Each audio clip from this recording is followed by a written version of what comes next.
masaya ngayon. Dahil lubos po ang tagumpay ng ating Panginoong Jesucristo. Siya po ay muling nabuhay mula sa kamatayan at nilupig niya po ang kamatayan. Amen po ba? Amen! Hindi po siya nanatiling patay. Siya po ay buhay na buhay. Amen! Tayo pong lahat ay magsaya at magdiwang.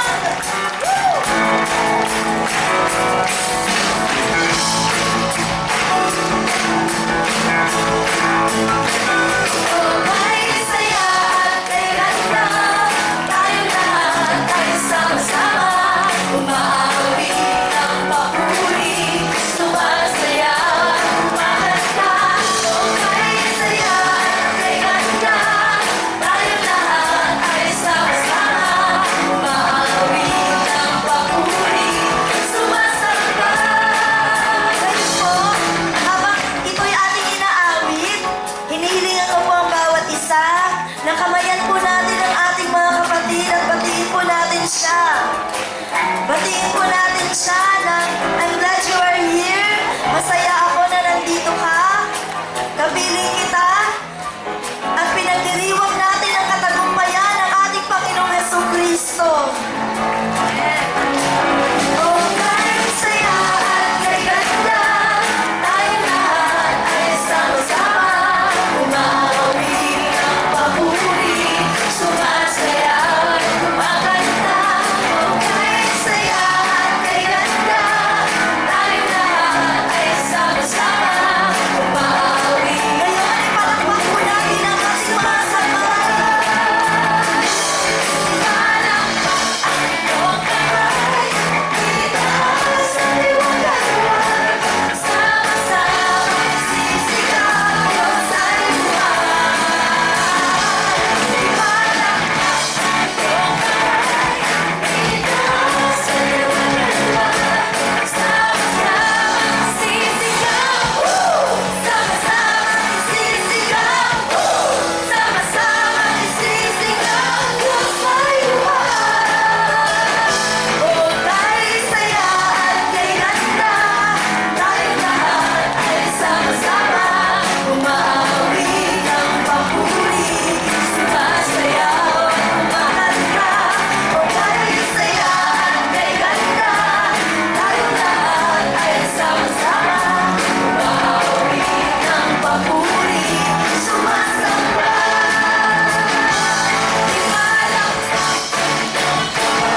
blessing action ng awit na ito.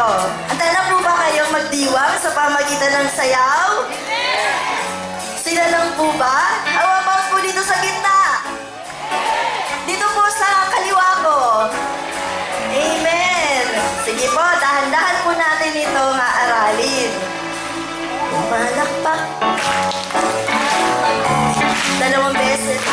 Yaw sa Panginoon.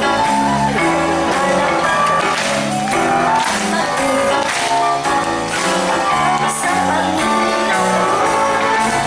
Sapagkat siya'y dalawang beses. 1 and 2. Nagsambahin. Malakpak. Forward. Forward. Forward.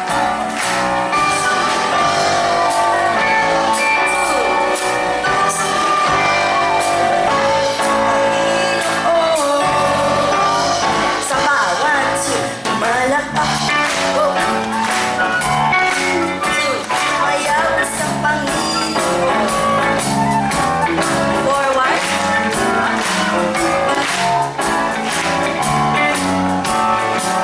Amen. Sapagkat siya'y malakpak. Awitan at sambahin. Forward.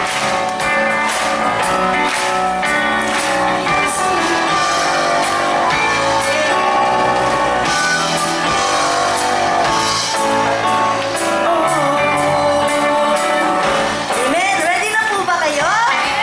Woo! Ready na po ba? Sige, sundan niyo po kami. Malakpak.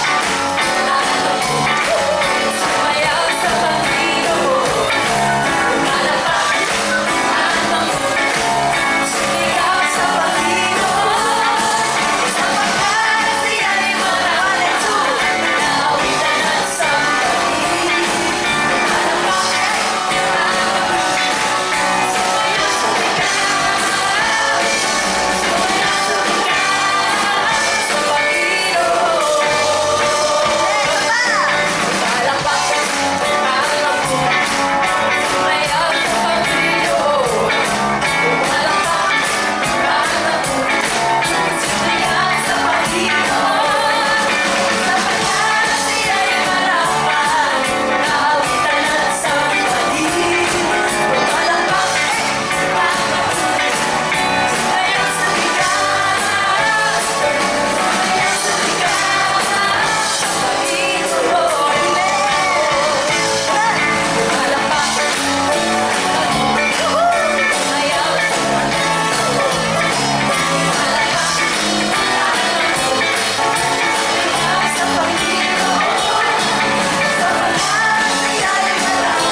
Salamat, Panginoon, sa katagumpayan mo.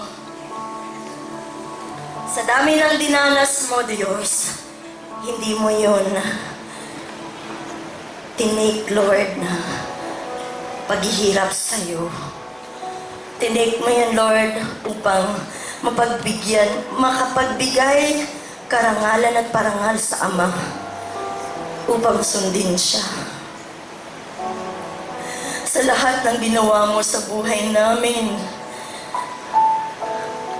marapat lang nakilalanin ka namin bilang Panginoon at Diyos ng aming mga buhay. Kinikilala ka namin, Panginoong Jesus, bilang aming Panginoon at sarili naming tagapagligtas. Ikaw lamang ang may kakayanan na magligtas sa amin.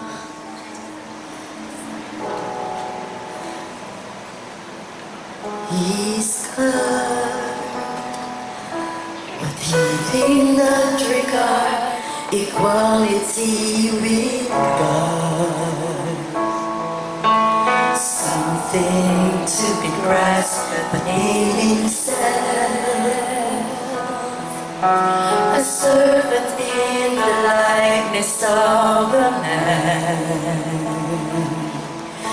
He humbled himself and became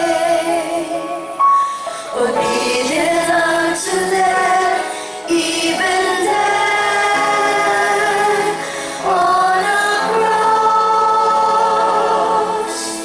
Therefore God exalted him to the highest and gave him the name above all names.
segundo po ng malakas na palakpak sa Panginoong Diyos.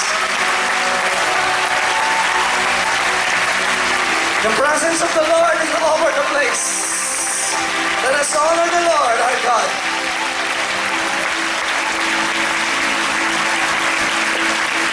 Let us lift our hands. Let us touch the anointing in this place this morning.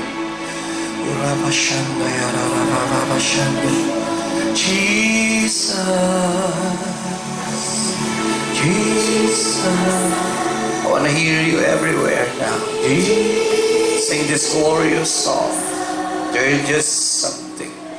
There's just something about that name.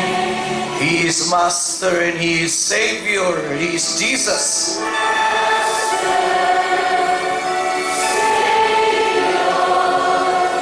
Jesus,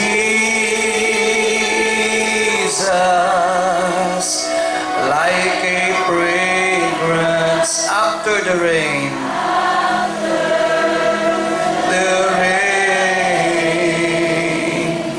And we sing Jesus, Jesus, Jesus, Jesus. Give your hands above the whisper. Let all heaven and earth proclaim. Yes, kings and kingdoms and kings and kingdoms shall all pass away. Pass away, but there's something about. Just one more time. We will exalt the name Jesus in this place. Above the whisper this time. Jesus, Jesus, our Master, how we love you, we adore you and honor you. Bring it, Martha. We lift our hands and we touch the anointing in this place. Bring it.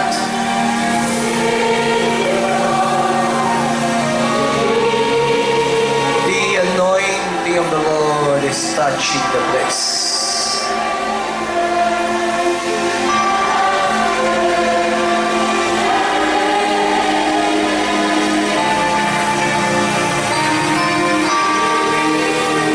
Oh, hallelujah.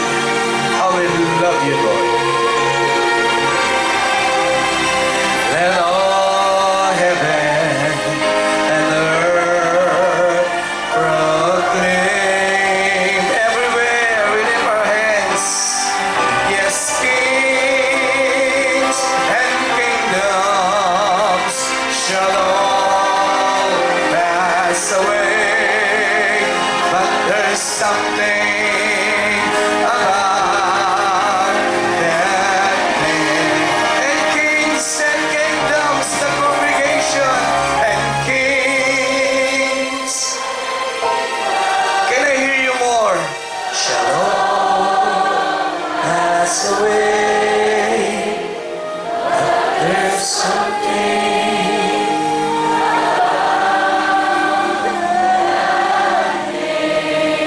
Just play the piano, Marlon. We just allow the Spirit to touch the place. I'll give you the chance to pray and worship where you are standing today in this place. Feel free to pour out your heart. Let's have your moment with the Lord in prayer.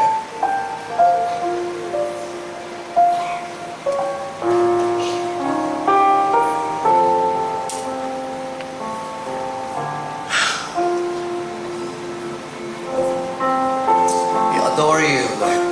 We worship you, King of Kings, Prince of Peace. You're the great I am. You're the lilies of the valleys. You're the brightest morning star. You're the fairest of 10,000. And your name is Jesus. Your name is higher than any other. And you are exalted. And you are worthy to be praised. This is our faith. This is our confession today, Lord. And kings and kingdoms shall all pass away, but there's something about that day. Kings and kingdoms and kings and kingdoms shall all pass away, but there's something about that day. 30 segundo na malakas sa palakpakan sigaw sa pinakamakapangyarihang pangalan sa lahat.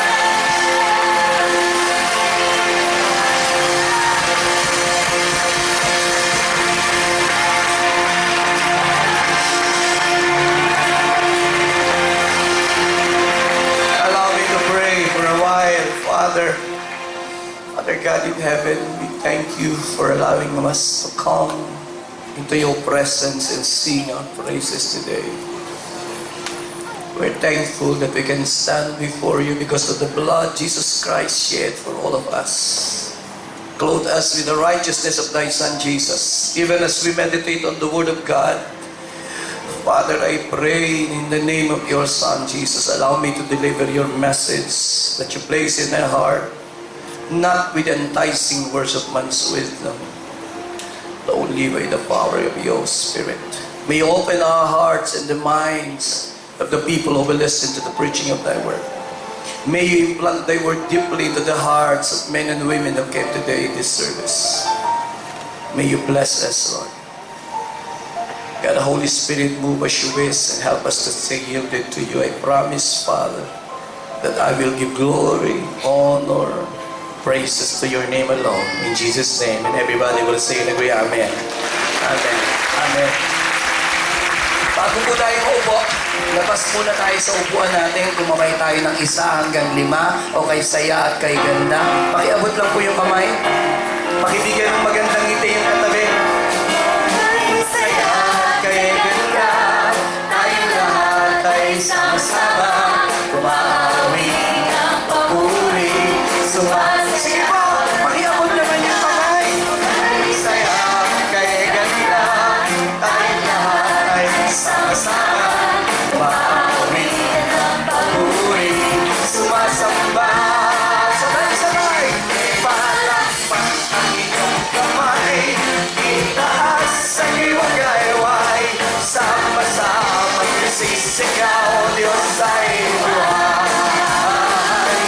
Palakpak ang inyong kamay, itaas ang iyong gayway, sama-sama sisigaw. Sama-sama sisigaw.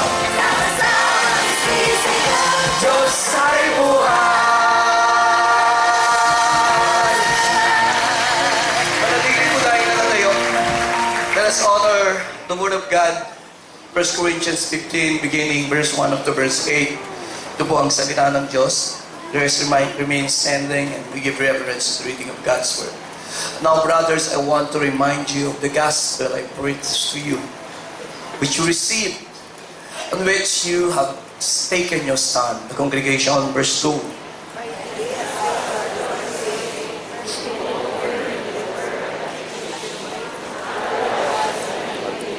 Allow me to read verse 3. For what I received, I pass on to you as of first importance, that Christ died for our sins according to the Scriptures. Congregation, verse 4.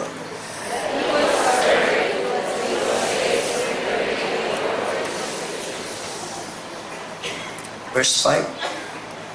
And that he appeared to Peter and then to the 12. Congregation, verse 6.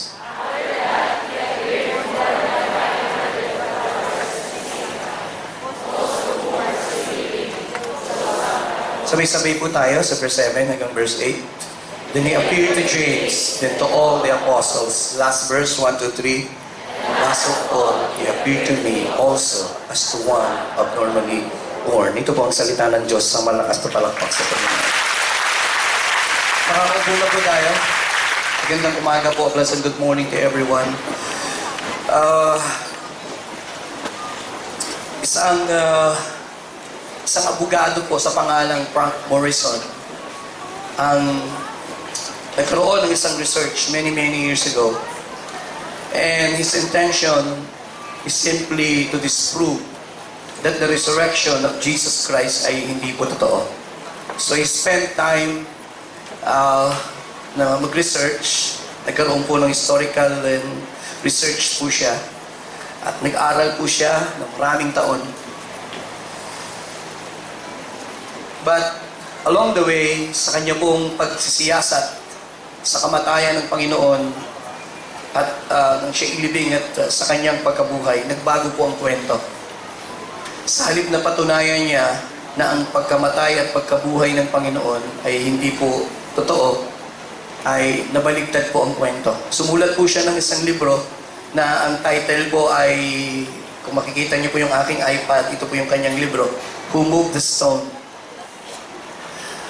And ngayon po ay asa market uli, inire-market po, inilabas uli sa market. Ang nag-forward ay ang isang sikat na apologist, si Lee Strobel. Isa po, pagka narinig niyo yung pangalang Lee Strobel sa Bible School, sikat po yan. Kasi halos lahat ng mga libro niya, yan po ang ginagamit para i-prove na may Diyos at totoo ang kamatayan ng Panginoon, maging ang kanyang huling pagkabuhay. May simple message for this morning ay pinamagatang kumpong Why Jesus Resurrection Matters, with a subtitle na ang subtitle po ay the theological and practical implications. Mahalaga po ba ang kamatayan ng Panginoon at muling pagkabuhay? Yung pong binasa natin, 1 Corinthians 15, the whole chapter, we don't have the luxury of time. Nabasahin po, mahaba po 58 verses. Sinulat po yan ni Apostol Pablo, ang buong Corinto, 1 Corinthians, at 2 Corinthians. Ina-address po ni Paul. Paul is trying to address so many problems within the Church of Corinth. At ang isa po sa mga problema, yan doon po sa verse 12. Yun po ang dahilan bakit sinulat po yung 1 Corinthians 15. Bakit ang topic ni Pablo ay resurrection? Paki-show natin. 1 Corinthians 15, verse 12. But if Christ has been raised from the dead, how come? Sabi po, how can some of you say that there is no, pakisabi po, there is no resurrection of the dead? So ito po pala yung dahilan. Kaya po pala yung pagsulat ni Pablo ng 1 Corinthians, masyado po, pakisabi po, theological. Masyado pong theological ang kanyang pagkasulat. Masyado pong malalim ang pagpapaliwanag ni Pablo patungkol sa resurrection. As I have said the other Sunday, siguro po, if you can remind, ma-remember po ninyo as I have said, ang aklat po, the Gospels, referring to Matthew, Mark, and Luke, yun po yung synoptics. Iba po yung John. Pag sinabing synoptics, yung tatlo lang aklat. Pag sinabi pong John, medyo iba po si John. Medyo theological din yun. Sapagkat yung unang verse pa lang, in the beginning was the Word, and the Word was with God. Ang topic po, asa langit na agad, in the beginning. Theological book po kasi ang John. Pero yung Matthew, Mark, Luke, ang pagkakasulat po, may mga kanyang audience po kasi yan. Kaya magtataka kayo, bakit apat pa ang Gospels? Kasi po iba-iba ang audience. So iba-iba po yung paraan ng pagpapaliwanag ng mga writers para maabot yung kanilang kaisipan at yung kanilang pangangailangan. Yun po yung talagang layunin. So, ganun din po si Pablo. Kaya ang isinulat po ng mga gospel writers is more on the storytelling. Sabi ko po, one-third ng Matthew saka Mark about the death and resurrection. 1/4 of Luke, 1/4 ng kwento. Pero yung 1/2 ng John is about 1/2 is the death and resurrection. Pero sabi ko po, kung natatandaan nyo, pero yung nagbigay ng exposition, yung nagbigay po ng theological explanation, madalas po ay si Apostol Pablo. Hindi po ako nagtataka kasi siya po ay talagang theologian. ang kanyang pananaw at ang kanyang background sa pag-aaral, siya po isang theologian. Kaya malalim po ang kanyang pagpapaliwanag. So, dahil po may usapin na sinasabi, balikan yung verse 12, ang sinasabi ng ilang members sa church, wala namang resurrection of the dead eh. Hindi naman talaga mabubuhay ang mga tao. At iyon po ay paniwala ng maraming tao hanggang ngayon. At si Pablo po ay sumagot ng napakamatalinong pagsagot. Yun po yung topic natin ngayon. Ang aking topic po ay Why the Resurrection Matters. We'll be talking about the theological implication and the practical implication of the resurrection. Punta po tayo sa susunod na slide. Ang aking sermon idea, para lang malimitahan yung topic. Kasi po, when we talk about resurrection, we're talking about eschatology. Pagkasabi po, eschatology, a doctrine of the last things. Isa pong topic po yan na kailangan mo ng maraming panahon para aralin. Kasi eschatology, may kinalaman yan sa death, sa resurrection, sa second coming, hanggang sa millennium, hanggang new heaven, new earth. Malalim na hong masyado. So, wala naman tayong mahabang oras, 45 minutes preaching. So, gusto ko lang pong ikulong yung ating topic doon sa kaisipan na the resurrection of Christ is a non-negotiable, essential component of the true gospel. Tatlong bagay po ang ginawa ni Pablo upang ipakita ang kahalagahan ng resurrection ni Jesus Christ. Number 1, beginning verse 3 and verse 4. Pakita muna natin yung 1 Corinthians 15, 3 and 4. Sabi ni Pablo that what I received, I pass on to you of first importance. Pakisabi po, first importance. Makikita niyo po, sinasabi ni Pablo, pinapahayag ko sa inyo, ang pinakamahalagang katuruan na natanggap ko. Ang mensahe niya, that Christ died for our sins, pakisabi po, according to the Scriptures. So yun yung unang bahagi. Verse 4, ikalawang bahagi ng gospel, that He was buried and He was raised on the third day according to the... Ano po ang gospel? Ang gospel ay nakahati lang pala sa dalawa. Si Jesus ay namatay, si Jesus ay inilibing. So yun po yung gospel. Sa pagtuturo po ng salita ng Diyos, when we preach the gospel, when we preach the Word of God, importante po, pakisabi po, balanced gospel. Balikan natin yung outline. Importante po na ang pagpipresent natin, next slide, importante po na ang gospel naririnig hindi lang yung kamatayan ni Jesus, kundi yung pagkabuhay. Kasi po, ang tanong lagi, ano ba ang mahalaga? Yung namatay o yung nabuhay? Madalas tinatanong po yan ng mga nagtatanong, ano ba ang mahalaga sa dalawa? Yung namatay o nabuhay? Ang sagot po ay pareho pong mahalaga. Hindi nyo siya pwedeng paghiwalayin. Hindi po ba pwedeng tumayo ang pulpitong ito na tatanggalin nyo yung isang paa? Hindi mo pwedeng i-preach na si Jesus ay namatay at nanatiling patay. Hindi po yung gospel. Ibig sabihin, namatay si Jesus, patay pa rin. Isang ordinaryo lang mga ngaral at propeta. Say amen. Pero hindi mo naman pwedeng i-preach na si Jesus ay nabuhay nang hindi naman namatay. Gising po ba tayo? So ang gospel ay isang balanced presentation ni Pablo. Ganun po kagaling si Pablo. Ipinakikita muna ni Apostol Pablo na ang totoong gospel ay nahahati sa dalawa. Si Jesus ay namatay dahil sa kasalanan at siya'y muling nabuhay. Kung babalikan niyo po ang inyong Bible, kung kayo po ay magre-review ng inyong mga katuruan na narinig, ang unang preaching po ni Apostol Pedro na mababasa niyo sa Book of Acts, wala po tayong mahabang oras, dadaanan ko lang po ilang talata to prove my point. Ang unang preaching po ni Apostol Pedro ng 3,000 ang nasave, ang lundo ng kanyang sermon, si Jesus ay namatay at muling nabuhay. Basahin natin, Acts 2, 23 and 24. Sabi po, this Jesus who was delivered up according to the definite, dito po, set purpose and foreknowledge of God. You, with the help of wicked men, you put Him to death. Pakisabi po, put Him to death. Pansinin niyo po, diretsong sinasabi ni Peter, you put Him to death by nailing Him to the cross. Kausap niya po yung mga Jewish people na nandun. Pero sabi ng Bible, sabi ni Peter, but God raised Him from the... So nakita niyo po, anong unang pinreach ni Peter? Si Jesus ay namatay, inilibing at muling nabuhay. Yun po'y consistent na mababasa niyo sa lahat ng preaching. Lahat ng tumatayo na nagpe-preach, hindi mo pwedeng i-preach ang gospel na hindi mo ituturong si Jesus ay namatay at siya'y muling nabuhay. Sige, sulong tayo sa Acts 3, verse 15. Ang tawag po rito, the second sermon of Peter. Yung una po, the first sermon. Now we go to the second sermon. Again, makikita niyo po, pag tinignan niyo po yung Bible niyo, nakalagay, you killed the author of life. Again, pinatayin niyo. But God raised Him from the... Ano pong, bakit ko binabasa po ito? Bakit kailangan bang ipaliwanag yung pastor sa amin? Gusto ko pong ipakita sa inyo na ang gospel ay talagang hindi inimbento ni Pablo na pinangangaral na namatay si Jesus at muling nabuhay. Yan po mismong unang mensahe ng mga disciples. Importanteng alam natin. At sa sobrang passion po nilang mag-preach, napaka-passionate po nilang mag-preach eh. Punta po tayo sa Acts 4 verse 2. Ano po ang resulta? Kahit saan po sila magpunta, pinipreach sila.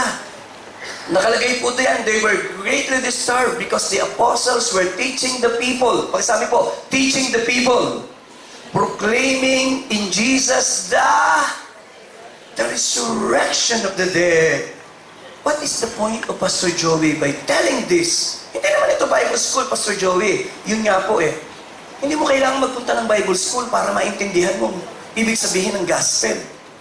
Kapag tinanong tayo sa gospel, paano mo sasagutin bilang Kristiyano ang gospel?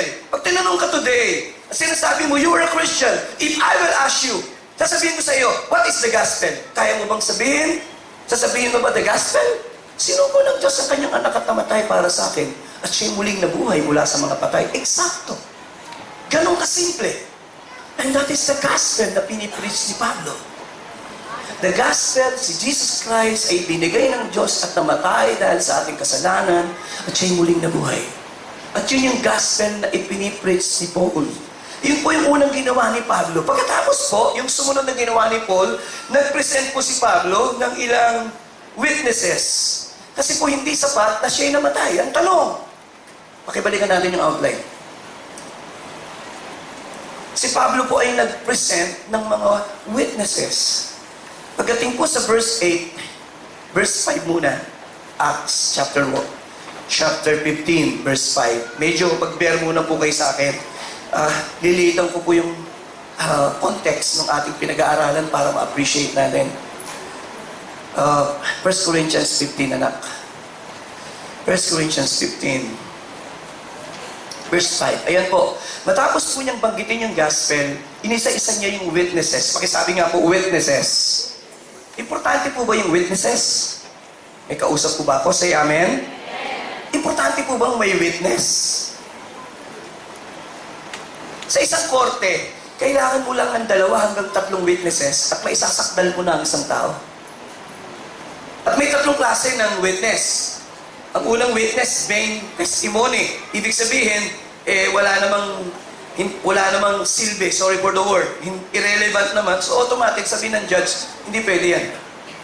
May tinatawag po na standing testimony, nang ibig sabihin, serious at totoo yung sinasabi, pero wag muna nating paniwalaan. Kailangan merong iba pang witnesses na magpatotoo na totoo yun. Say amen. Yun po yun. May ikatlong witness na tinatawag. Pakisabi po, adequate testimony.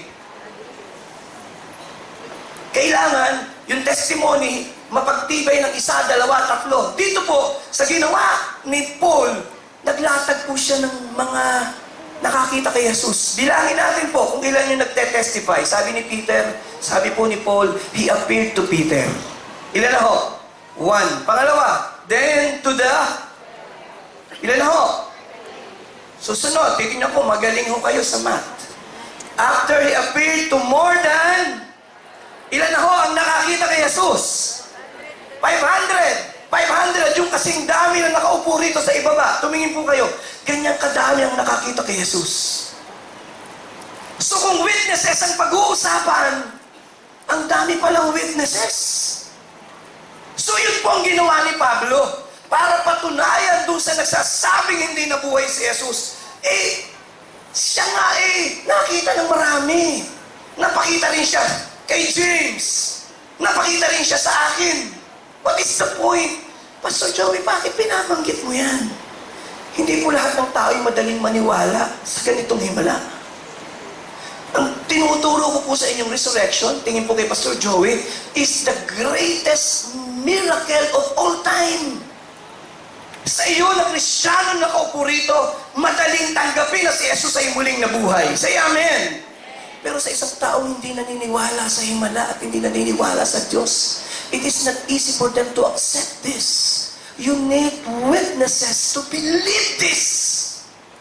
At alam po ninyo, ang resurrection ni Jesus Christ, kahit pag-aralan mo, buklatin mo, wala pong itinatago. Sa katunayan, tingin po kay Pastor Joey, nung unang century na mamatay si Jesus, wala pong nagki-question ng resurrection. Bakit? Sapagkat lahat ng nakakita kay Jesus ay buhay pa. Kaya po yung resurrection, ito po isang attested. Ito'y proven historically. Kaya ganun po kahalaga ang resurrection. This is the greatest miracle of all time. Wala pa pong nabuhay sa mapapatay. Pastor, nabasa ko sa Lumang Tipan, iba po yun. Matapos mabuhay, namatay uli. Iba po si Jesus, matapos mabuhay, ayon po sa kala ng Ama, at hindi na mamamatay, buhay na babalik, sapagkat siya'y buhay na Diyos. Are you listening? That is the difference. That is the difference when we talk about the resurrection of Jesus Christ. Kaya po yung preaching ng resurrection, napakahalagang katuruan nito na maintindihan ng bawat Kristiyano. At sa pagsisimula po natin, Pastor Joey, bakit tayo naniniwala sa resurrection?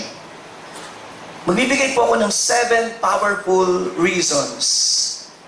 And then, I'll try to explain it theologically in a simple with practical implication. Kasi ang tanong ng isang ordinaryong kabataan, yes, that is 2,000 years ago. Anong kinalaman niyo ngayon sa akin? Ang common question na sinasabi sa akin, anong kinalaman ng resurrection ni Jesus sa akin ngayon? And we need to answer that kahit papaano. Number 1, unang reason, 7 powerful reasons why Jesus' resurrection matters. Number 1, the resurrection of Jesus validates the Bible as God's, pakisabi po, God's revelation. Pag tinatanong po ako, Pastor Joey, gaano kahalaga ang pagkabuhay ni Jesus? Sabi ko, mahalaga sapagkat pinatutunayan ng kanyang resurrection na ang Biblia ko na hawak ay tunay na salita ng Diyos. Pakisabi po, salita ng Diyos. Siguro po, kasi po tayo, hindi tayo Hudyo hintil tayo Sa mga Hudyo, pagdating sa prophecy, masyadong mahalaga sa kanila ang propesya. Importante sa kanila ang prophecy. Sapagkat sa panahon ng mga Hudyo, sa Lumang Tipan, nag-raise up ang Diyos ng mga propeta. At alam niyo po kung paano sinusukat ang isang totoong propeta sa kanila? Pakita natin. Deuteronomy 18:22. Ang sukatan ng isang lingkod ng Diyos na propeta ay propeta, simple lang ang sukatan.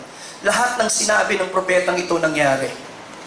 If what a prophet proclaims in the name of the Lord, pagkasabi po, in the name of the Lord, does not take place or come true, that is the message the Lord has not spoken. Sa kanila, kapag hindi nangyari yung mensahe, ibig sabihin, hindi ka totoong lingkod ng Diyos. Tumingin po kayo kay Pastor Joey. Lahat ng inihula kay Jesus ay nangyari. Lahat ng inihula, mula sa pagsilang, kung saan titira, paano mamamatay, paano mabubuhay, ay nangyari kay Jesucristo. Ano ngayon ang pinatunayan natin? Pinatutunayan natin ang salita ng Diyos ay totoo. Kung si Jesus ay hindi muling nabuhay, masasabi natin na hindi totoong si Jesus ay Diyos at hindi totoo ang salita ng Diyos. Yan po ang madalas kinikwento ko sa inyo Lahat po halos ng relihiyon, may kanya-kanyang aklat. Anong kaibahan ng Bible na hawak ko? Ito po'y puno ng propesiya. Na halos lahat po ng propesiya ay nangyari na. Ang hinihintay na lang nating mangyari, iilan na lang Yung pagbalik ni Jesus. Yung rapture of the church.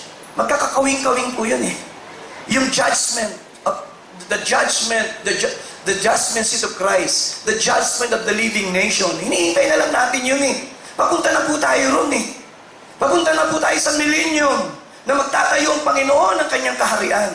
Papunta na po tayo dun Konti na lang na prophecy. Pag bumalik na po si Jesus, halos fulfilled na po ang buong Biblia.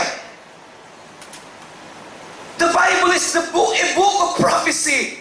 Kaya pag tinatanong ko, sabi ko, At walang aklat po sa kasaysayan ng mundo na kagaya ng Bible natin. Wala pong nabuhay sa daigdig na inihula sa pagsilang hanggang kamatayan, paano bubutasin yung kamay, tagiliran. Everything about Jesus was prophesied. Now, anong point ko? Sapagkat ang salita ng Diyos ay totoo. Ganong kahalaga ang resurrection. Are you there? Kung si Jesus ay hindi muling nabuhay, ibig sabihin, at stake po ang scripture. Pakibalikan natin yung outline. Kaya ang sabi ni Paul, according to the scriptures, that He was buried and He was raised on the third day in accordance with the scriptures. Ano ang batayan ni Pablo na totoo na si Jesus ay muling nabuhay? Ayon sa isinulat ng salita ng Diyos daang taon ng nakaraan. Pastor Joey, si Jesus Christ, siguro naman po, tayo mo sa people in the service, Kristiyano po kayo, you've been reading the Bible for many years. Maaring hindi ka Bible scholar, maaring, pero nagbabasa ka ng Bible. Ina-assume ko po yun. Nagka-quiet time ka. Pero nakita niyo po ba si Jesus Christ, yung kanyang high view of the scriptures? Si Jesus Christ po napakahalaga sa kanya ng scriptures. Sabi niya sa Matthew 5:17 and 18, sabi niya, naparito ako, hindi para gibain ko ang mga batas at mga salita. O salita ng Diyos, do not think that I have come to abolish the law or the prophets. I have not come to abolish them, but to fulfill them. Pakisabi po, to fulfill them. Because He's talking about the prophecy in the scriptures. I tell you, until heaven and earth disappear, not the smallest letter or at least stroke of pen will by any means disappear from the law until everything is accomplished. Pakisabi po, accomplished. Pag nagsasalita si Jesus, diskurso, laging word of God ang ginagamit niya. Nung tinutokso siya ni Satanas, ano po ang pinanlaban niya? Matthew 4:4, mansion, at ganun po kahalaga kay Jesus ang word of God. Kinikilala ni Jesus ang authority ng lumang tipan. Kaya nung siya mamatay, alam niyo ba, ang mga Jewish people, hindi naman sila naniniwala sa isang Jesus Christ na mamamatay na Messiah eh. Wala po sa teaching nila yan eh. Pag binasa niyo po ang kanilang kwento, ang alam lang nila, mag-ahari ang Messiah. Kaya pumuposisyon na si James saka si John, sabi niya, Lord, pag nag-ahari ka na, kaming dalawa, kaliwa at kanan. Ang kanilang iniisip, pakisabi po, literal kingdom. Ang kanilang kaisipan, literal na kingdom. Kaya nung mamatay si Jesus at muling mabuhay, tanong, naintindihan po ba nila ang kamatayan ni Jesus? Sagot po, hindi. Kaya kailangang ipaliwanag ni Jesus. Saan po mababasa? Luke 24:44 to 45. Ito po. Basahin natin. And He said to them, pwede ho bang samahan ako bumasa? 1, 2, 3. This is what? While I was still with everything that is written about the law, tigil po, ano yung law of Moses? The Pentateuch, Genesis, Exodus, ano po? Leviticus, Deuteronomy, Numbers, yan po yan eh. Ano po yung the prophets? Yung Isaiah, Zechariah, yung mga about the prophets na inihula. Ano po yung Psalms? Binabanggit ni Jesus, lahat ng yan mapupulfill. Pakisabi po, about me. Pwede bang New King James Version? Pakita ko lang yung nakalagay, yung 44 una na. Tingnan niyo po yung said, this is what I told you while still with you. NIV anak yan eh, New King James nga. New King James Version, ayan. This, nakalagay po, concerning, pakisabi po, concerning me. Tingin po kay Pastor Joey, kuhitan niyo po yung kung may Bible kayo. Si Jesus Christ po, kiniklaim niya, yung lahat ng ipinropisay sa lumang tipan, siya yun. Are you listening? Tingin niyo po, concerning me. Si Jesus lantaran niyang sinabi, yung mga propesiya sa lumang tipan, ako yan. Ako yan. Ako yan. Anong ebidensya ni Jesus Christ? Ako yan. Pagdating sa verse 45, tumataas pa yung boses ko, hindi po ako nagagalit. Excited po ako magturo nito ganito eh. And he opened their, pakisabi po, pakilakasan po, there, tingin po kayo kay Pastor Joey, alam niyo po ba, na pag hindi ibubukas ng Diyos ang isip at puso niyo, hindi niyo maintindihan ang mensahe ng Diyos, ng cross at resurrection, hindi po niyo maintindihan. Malibang buksan ng Diyos ang isip natin. Pagdating sa verse 46, basa po. This is written that it was, pakibasa po, necessary. Pakiguhitan po kung may Bible kayo. For the Christ to and to rise from the dead the third day. Ang kulit ni Pastor Joey, binibigyan ng diin. Kasi kailangan ko pong gawin. Necessaryng si Jesus ay mamatay at muling mabuhay. Sapagkat yun po yung propesiya. If Jesus Christ is really the Messiah, ang simpleng sagot, dapat napulpil kay Jesus ang lahat ng inihula ng Bible. And ganun po pinahalagahan ng Bible. Malungkot po, malungkot. Alam niyo bang nabuhay na si Jesus? Hindi pa rin naintindihan nila. Talagang nakafocus pa rin sila sa kingdom. Pakipatunayan ko. Acts chapter 1, 6 to 7. Si Jesus Christ aakyat na sa langit. Ang iniisip pa rin nila, kingdom. So when they gathered together, they asked Him, Lord, are you at this time going to restore the... Ano po ang nasa isip ng mga alagad? Kingdom pa rin. Political power pa rin. Because the kingdom refers to political power. Hindi pa rin nila naiintindihan na si Jesus Christ ay nagtatayo ng spiritual kingdom. Say amen. Si Jesus po ay may kaharian na. Naghahari siya sa bawat puso ng bawat isa na nananalig sa Kanya. Totoo po ba yun? Say amen. So, yun po yung unang implikasyon. Pag tinatanong ako, Pastor Joey, bakit mahalaga ang siya'y mabuhay? Sapagkat ang kanyang muling pagkabuhay ay ebidensya na totoo ang Bible na hawak ko. Pastor Joey, anong aplikasyon? Ito po aplikasyon. Tingin po kay Pastor. So, sa akin po ang resurrection ay naniniwala po ako. Basta nangako ang Diyos sa kanyang salita ay kaya niyang tuparin kung paanong siya'y bumangon mula sa mga patay. And that is the simple application of the resurrection. So I simply believe that the God I serve, kaya niyang ipulpil ang kanyang mga pangako. Ngayon pong umaga, may mga pangako po ba kayo ng Diyos na pinangahawakan? Pangalawa po, mabilis na lang. Pangalawa po, another reason why Jesus' resurrection matters. Pakibasa nga po, 1, 2, and 3. Maganda po yan kung sabay-sabay at saka malakas eh. 1, 2, 3.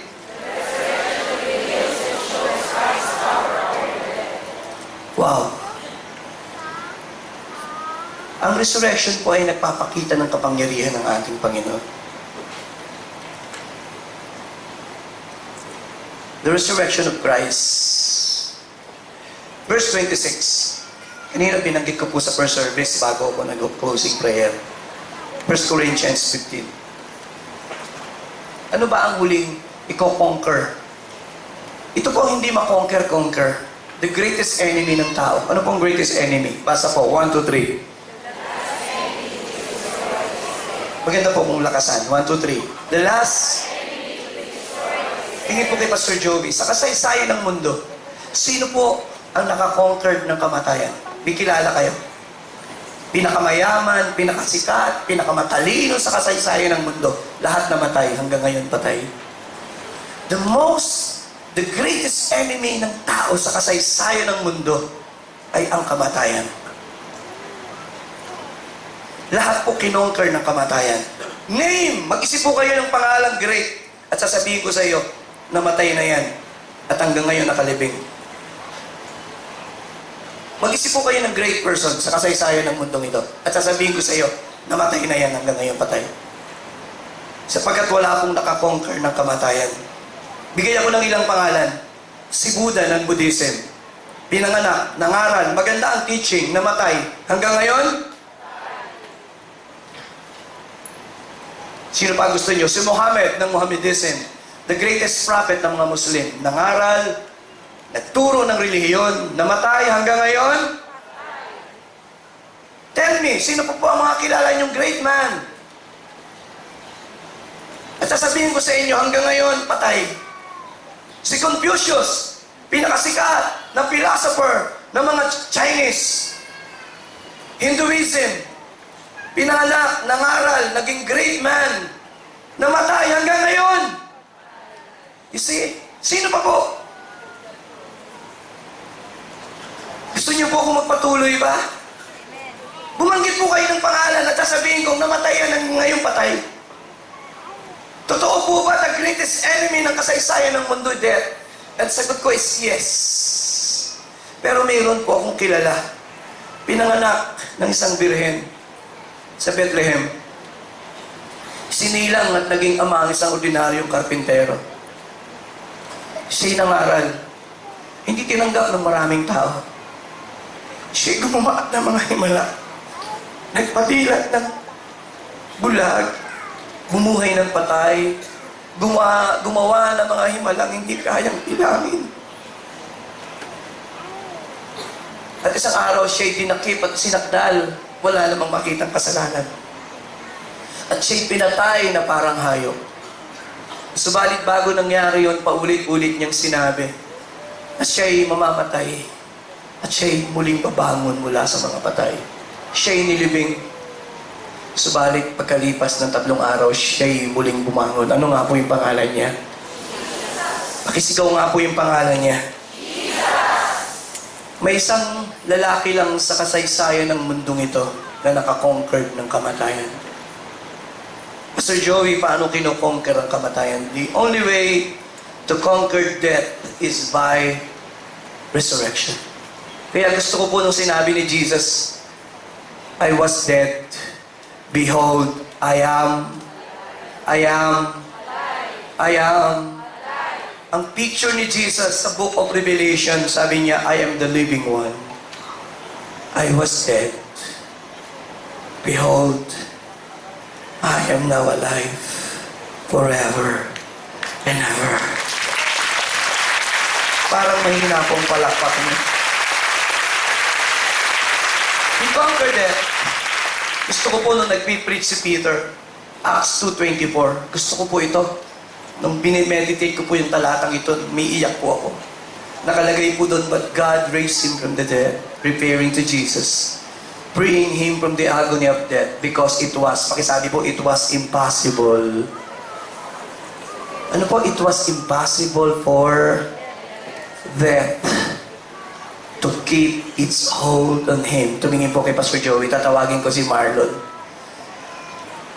Ginawa po lahat ng kamatayan ng paraan upang hawakan si Jesus at panatilihin sa kamatayan. Pero sabi ng Bible, it was impossible for death to keep its hold on Him.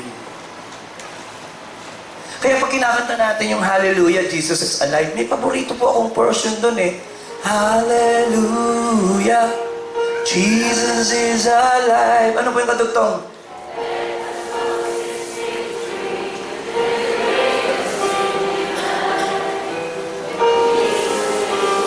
Ayoko pong awitin ito nang hindi kompleto yung banda. Gusto kong tawagin yung buong banda. Parang kasi po ang ganda-ganda ng kwento eh. Bakit mahalagang si Jesus ay muling mabuhay? Ang simpleng sagot natin upang ipakita na ang ating Diyos ay makapangyarihan sa lahat. Come on, everyone! Hallelujah!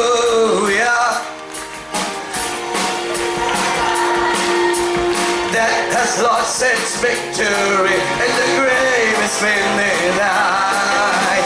Jesus lives forever. He's alive. He's alive. Sandali po. Bibigyan ko po kayo ng pagkakataong i-absorb yung mensahe. Wala pang nakakonquer ng kamatayan sa kasaysayan ng mundo. Pero ngayong umaga, binubulay natin ang katotohanan na ang Diyos na sinasamba natin ay nag-conquer ng kamatayan at hindi na mamamatay kailanman. Mukhang hindi ganyang palakpak ang kailangang ibigay mo sa Diyos. Hindi ko po inaasahan, ganyan lang ang pagpalakpak mo.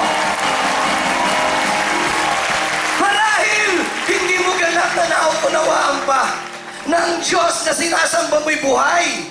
Hindi siya kagaya ng ibang mga Diyos. Hindi siya kagaya ng ibang mga Diyos. Ang Diyos na sinasamba mo'y buhay. Hindi siya nakayang pigilin ng kamatayan.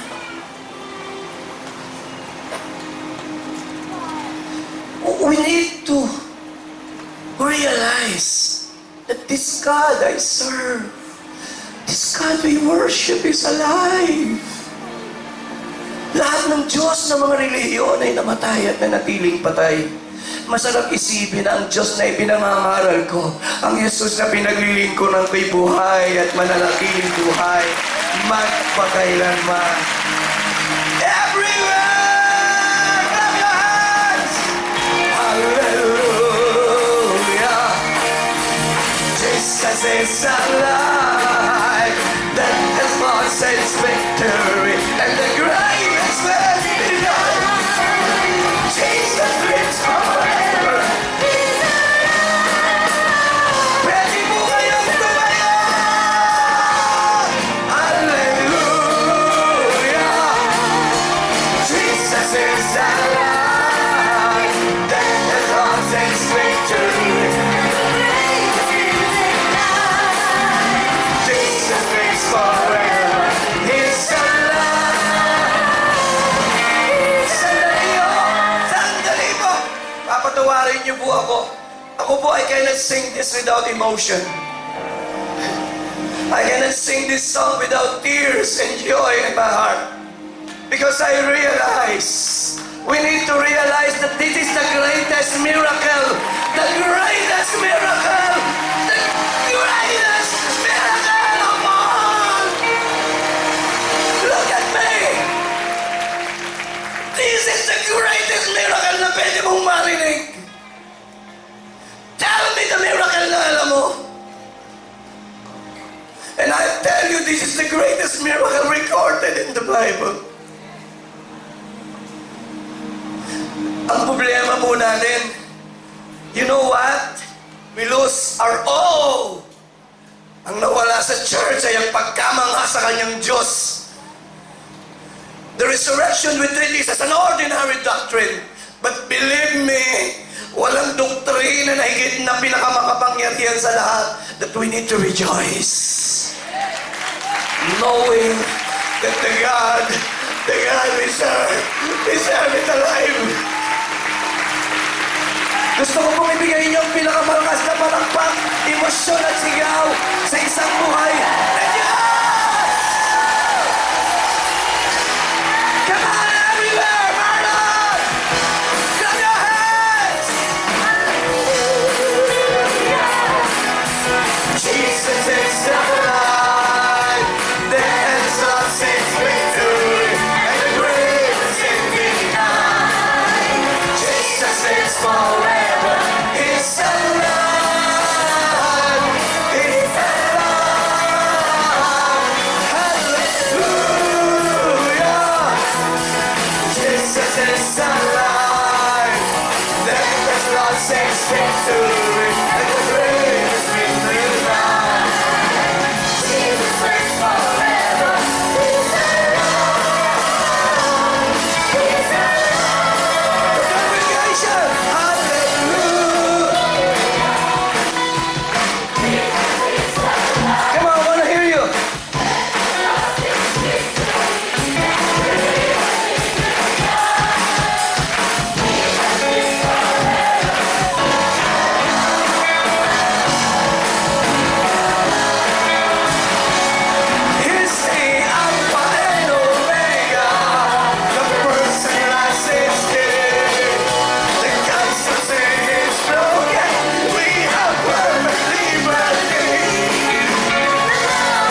nahulugan yan sa akin. Gusto ko po sabihin sa inyo kung ano. If the greatest miracle is the resurrection, anong himala ang hindi kayang gawin ng Diyos para sa buhay mo? Tell me! The God we serve is powerful God.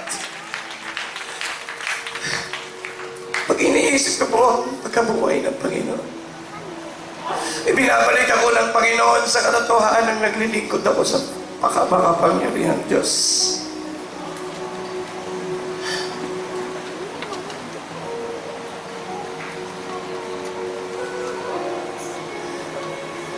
He is alive. One day, I don't know how you realize this sa buhay mo. One day, dadating ka sa panahon, you need a miracle. Sana maalala mo na isang araw, narinig mo na, may isang Jesus na maski ang kamatayan ay hindi siya kayang gapiin. At siya'y buhay. Siya'y buhay. Sana po, sana po, sana po, sana po, sana. Sana. Ito hindi maging isang sermon lang. Sana totoo to sa buhay natin.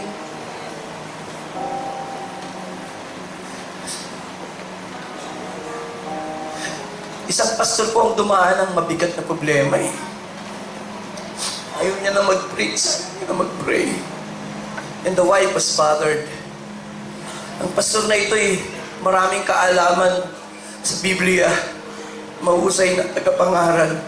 Subalit sa gitna ng problema, mukhang nagapi ang kanyang pananalig upang gisingin siya ng kanyang asawa. Ang kanyang 4 na anak ay binihisa niya ng itim. At lahat sila ay nagsuot ng itim. At sila ay bumaba ng hagdanan isa-isa. Natawag po ang pansin ni pastor. At siya'y nagtanong, sabi niya, sino ang patay? Bakit kayo nakapanluksa? At sila po ay naupo sa sala at sabi ni pastor, sabi ng asawa ng pastor, sino ang patay? Ang Diyos patay. Naghalit po ang pastor. Sabi ng pastor, kasi nung ngalingan niya, ang Diyos ay buhay. Ang sabi po ng asawa ng pastor, yun nga eh, pinangaral mo at alam na alam mong buhay si Jesus. Subalit bakit parang kang nabubuhay na patay ang Diyos? Bakit pag dumadating ang mga problema at bagyo ng buhay, lumalakas ang alon, lumalakas ang ulan? Bakit nakakalimutan natin ang realidad na buhay ang Diyos? Sana sa araw na ito, makintal, maukit ng malalim at hindi na mabubura ng ating Diyos ay buhay. Makakaupo po tayo sandali. I'll end in 10 minutes. Kaya pa human nyo. Bibilisan ko lang po.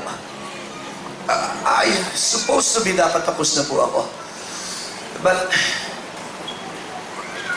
I cannot end this sermon this way. Magpipreach uli ako ng resurrection in 2018. Maghihintay pa uli ako ng isang taon. Hindi ko po gagawin yun. I want this message to be alive in our hearts. Gusto ko po basahin lahat ng service na ito. Na ang pagkabuhay ni Jesus ay hindi kwento. Isang realidad sa bawat isa. Pangatlo po. Pang-4, 5, 6, 7. Babasahin ko na lang. The resurrection of Christ confirms that Jesus is who He claimed to be. Masakit po sa puso ko pag pinapanood ko. Nang siya'y nakapayubay, Matthew 27, verse 38, kung paano siya nilalapastangan. Sakit-sakit. Una, pinako siya sa kapila ng 2 magnanakaw. Sakit po yun. Pinakikita nila na si Jesus ay parang siya pa ang mastermind, ano? He was crucified sa pagitan ng 2 masama. It was, they were actually mocking Jesus by doing so.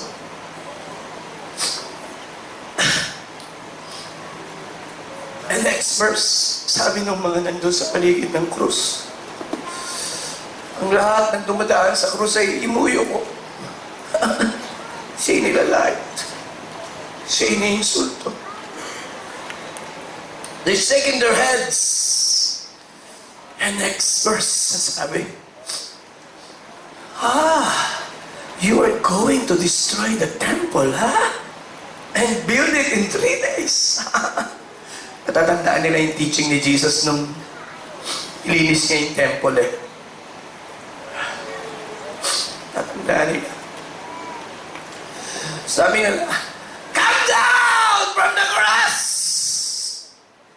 If you are the Son of God. Di po ba? Sabi niya, ikaw ang anak ng Diyos, bumaba ka dyan! Bumaba ka dyan! Buti na lang hindi bumaba eh. Eh, paano kung bumaba, di na tayong kaligtasan? Tatanungin ko po kayo, kaya niya bang bumaba? What do you think? Yung bumangon niya sa mga patay, kinaya pa niya eh. Yung kayang bumaba sa krus, hindi. But this time, kinahit mo siya. It was in my heart. Lord, you have all the power to do it. Di mo ginamit ang iyong kapangyarihan.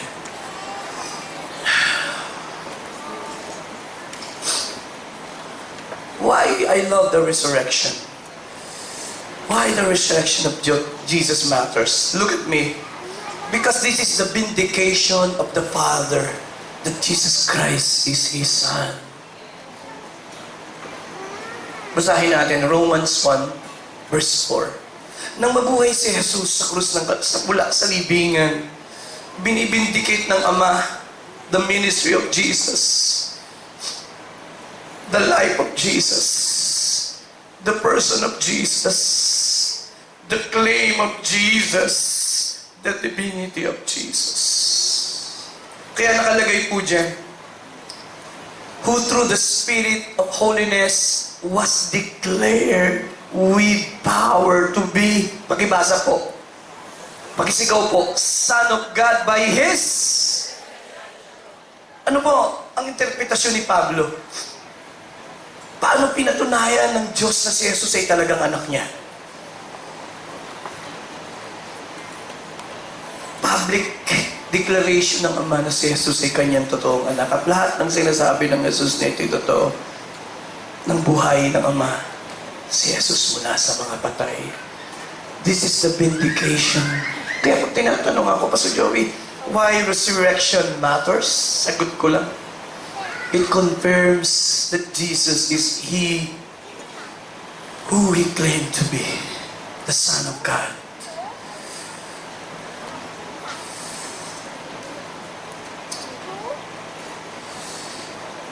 The life of Jesus. Tumingin po kayo kay Pastor Joey, 10 more minutes. Para po sa akin, I have read the Bible many times. Nagtuturo po ako. Ang sasabihin ko, the life of Jesus demands this kind of climax. Everything about Jesus is miracle. Mula sa pagsilang, lahat ng miracle na mababasa mo sa Bible, ginawa niya. Dapat lang, ang pinakadakilang himala ay nandun sa dulo ng buhay ni Jesus, ang bumangon mula sa mga patay. This miracle of resurrection ay tama lang. What He claimed to be. Kung si Jesus po hindi muling nabuhay, ibig sabihin nagsisinungaling siya. I love that. Everything about Jesus.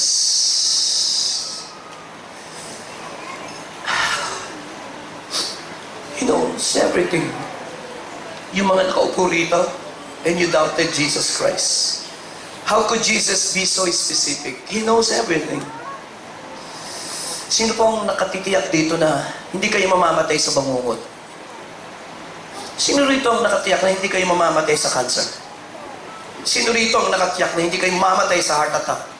Sinong nakatiyak dito na hindi kayo mamamatay dahil masusunog ang bahay nyo, magkakasakit kayo, tuberculosis? Who knows? None. But Jesus, He knew everything. His death is everything.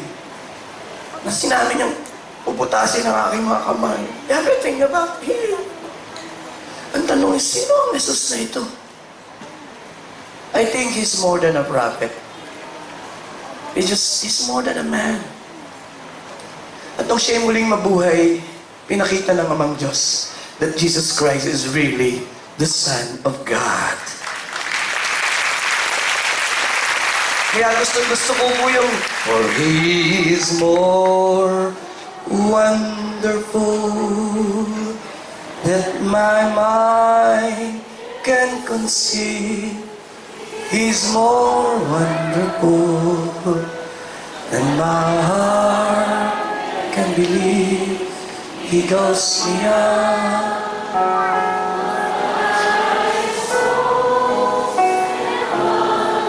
Can you lift your hands to this Jesus this morning and bless Him as you sing? Tell Him, He is. Bring it, Marlon.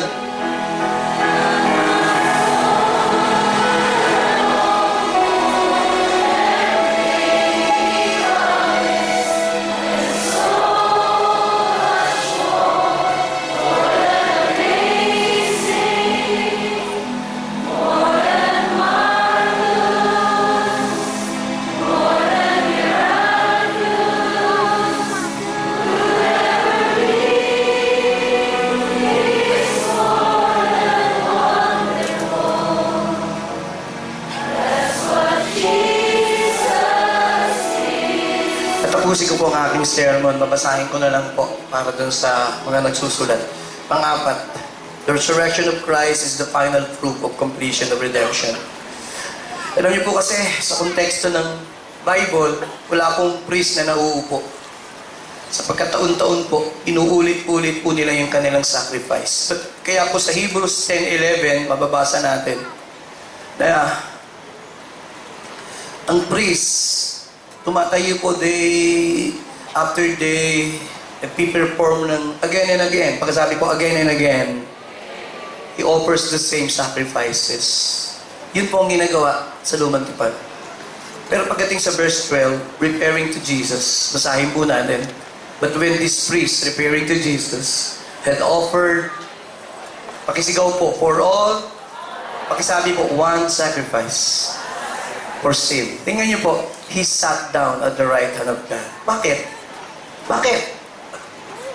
Sapagkat natapos na po niya ang pagtubos sa iyo at sa akin. Hindi na po siya mamamatay at hindi po siya mamamatay uli. Babalik lang siya bilang hari ng mga hari at Panginoon ng mga Panginoon sa araw po ngayon ng rapture of the church. Tapos na po ang redemption. Kompleto na po. Wala po tayong idadagdag. Ang gagawin ko na lang ay tatanggapin ko ang regalo ng buhay na walang hanggan. Yun siguro ang hindi maintindihan ng marami. Na ang kaligtasan, buhay na walang hanggan ay regalo ng Diyos sa isang kagaya ko na masuwayin at masama. Pero pinatawad ng Diyos. Regalo, hindi accomplishment. It is a gift of God sa isang kagaya ko. Sa isang sinner. Kaya biyaya. Biyaya. Number 5.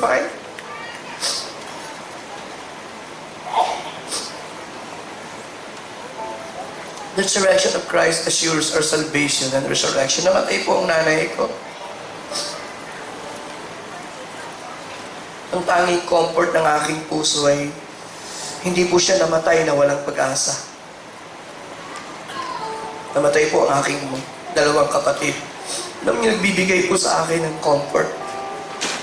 Na lahat na nagtiwala sa Panginoon, ano man ang mangyari, may assurance naman tayo ng kaligtasan at buhay na walang hanggan. Yun po kasi ang tanong eh. Paano kung mamatay ka ngayon, paglabas mo rito? Huwag namang mangyari. Gaano ka nakatsak na may kaligtasan ka? Kaya mo bang sagutin? But because He died and He rose again from the dead, alam kong ano man ang mangyari, may kaligtasan ako at buhay na walang hanggan. Ang tanong ko po, saan nga narito? How about you?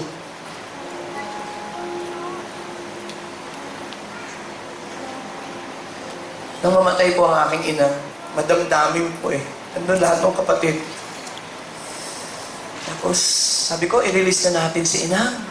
Sabi nung panganay na kapatid, sabi niya, bakit di mo mahal ang inang mo? Sabi ko, mahal na mahal ko siya, tito.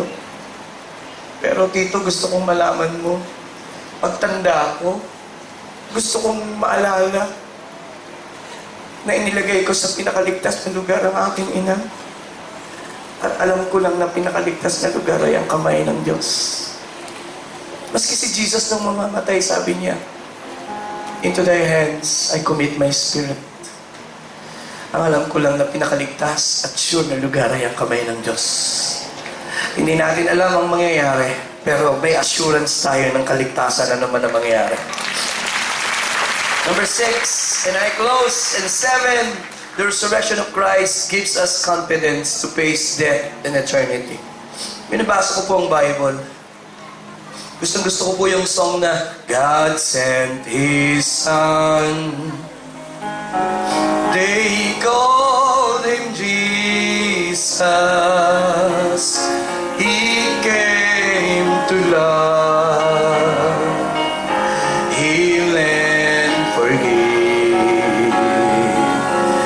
He lived and died to buy my pardon.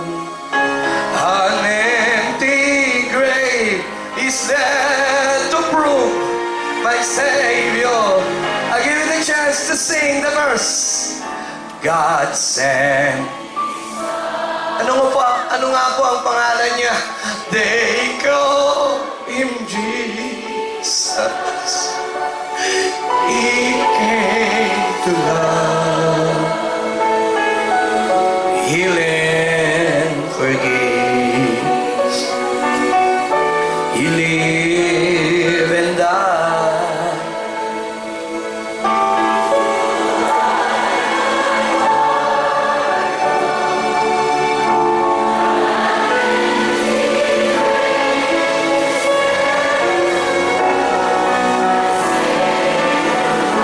Tinalo ko po ang isang batang mamamatay sa cancer, teenager. She was dying and everybody was crying in the hospital. Nagsalita po yung bata bago namatay. Sabi niya, huwag niyo akong iyakan. Nakikita ko ng mga anghel na sumasalubong sa akin.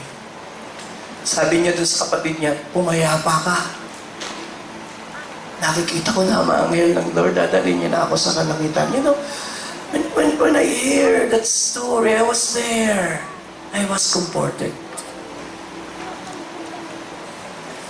She can face death with confidence. She can face eternity.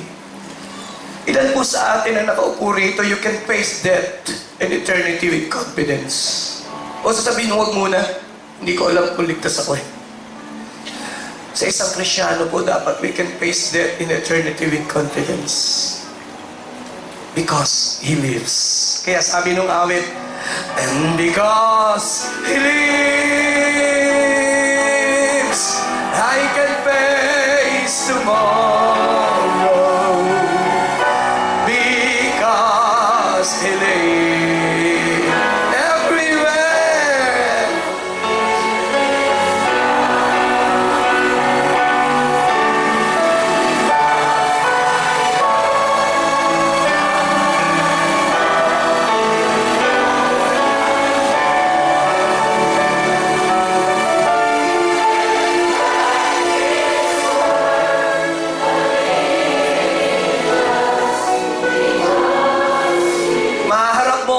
Problema ng may pag-asa. Maharap mo ang iyong mga kabigatan ng may pag-asa. Maharap mo ang iyong mga suliranin ng may pag-asa. Knowing that He is alive. As I close, last but not the least, I love this and I close, and I need to. The resurrection of Christ attests that your faith and service is not useless. Pakita natin yung verse 58, yung conclusion ni Pablo. Ang sabi po ni Paul, sa pagtatapos niya ng kanyang theological exposition at sulat. Sabi niya, therefore, my dear brother, tumingin po kayo kay Pastor. Ang sabi ni Pablo, stand firm. Pakisabi nga po sa katabi mo, magpakatatag ka. Pakisabi sa katabi mo, huwag kang matitinag. Ang ganda ho, ano? Ang ganda ho. Pwede po ba kayong tumingin? Ang ganda ng pagtatapos ni Pablo. Sabi ni Paul, dahil buhay ang Panginoon, magpakatatag ka. Huwag kang matitinag. Ito po ang gusto ko. Sabi ng Lord, sabi ni Pablo, lagi kang sumagana sa gawain ng Diyos. Sabi ni Pablo, huwag kang mapapagod maglingkod, ha? Huwag kang mapapagod. Alam niyo ho, nakapapagod maglingkod. 34 na taon na akong pastor. Minsan napapagod po ako. Pero nung binabasa ko po ito na isang araw, sabi ni Pablo, your labor, pakisabi po, in the Lord. Kanino po kayo naglilingkod? Kanino po kayo naglilingkod? Your labor in the Lord. Ano po ang nakalagay is not.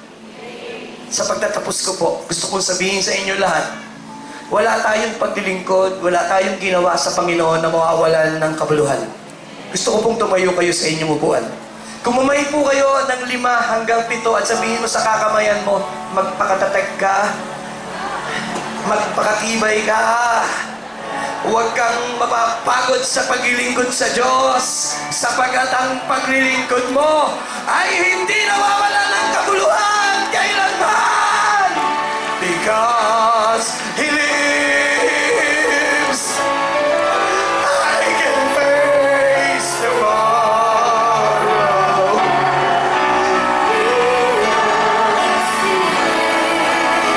I'll praise God.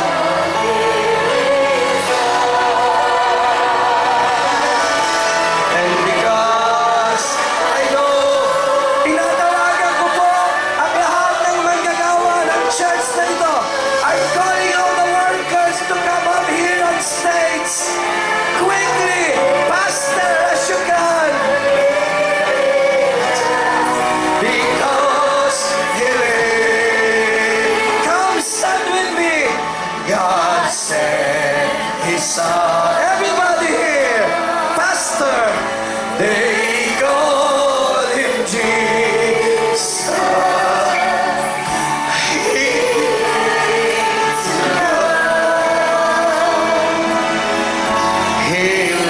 Come on, Pastor.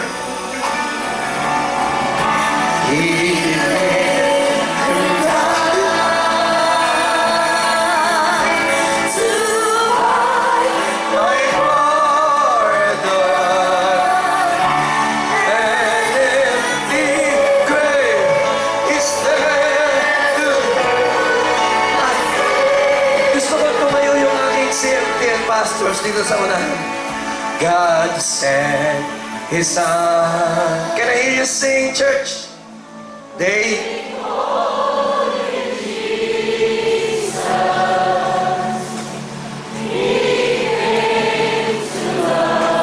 Oh, Jesus.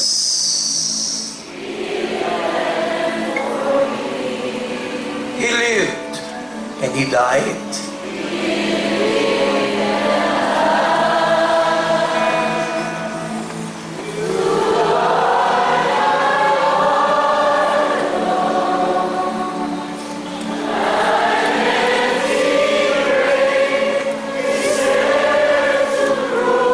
Pakibaba po ang kamay to all the workers of Jail Green Hills, to my CMT, sa pangalan ni Brother Eddie, Sister Dory, thank you for serving this ministry and loving this ministry. Gusto ko lang sabihin sa inyo, your labor will never be in vain. To all the members of our church here in Jail Green Hills, malaki, maliit, mayaman, mahirap, kilala o hindi, maaring hindi ko kayo personal na kilala, hindi kayo personal na kilala ni Brother Eddie, pero kilala ho kayo ng Panginoon. At gusto ko rin sabihin sa inyo, your labor in the Lord will never be in vain. Masarap pong isipin yan. And we close as we sing, because He lives. With my hands, I can face tomorrow. Because He lives. All fear is. Pagitaas mo ang dalawang kamay, mas mataas. And because I know.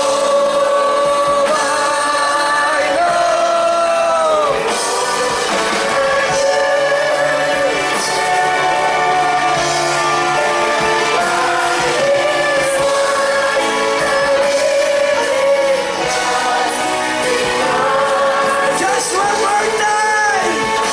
Mas malakas!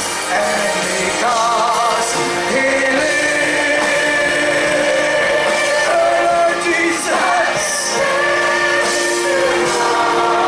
we love You, Lord. We will serve You more.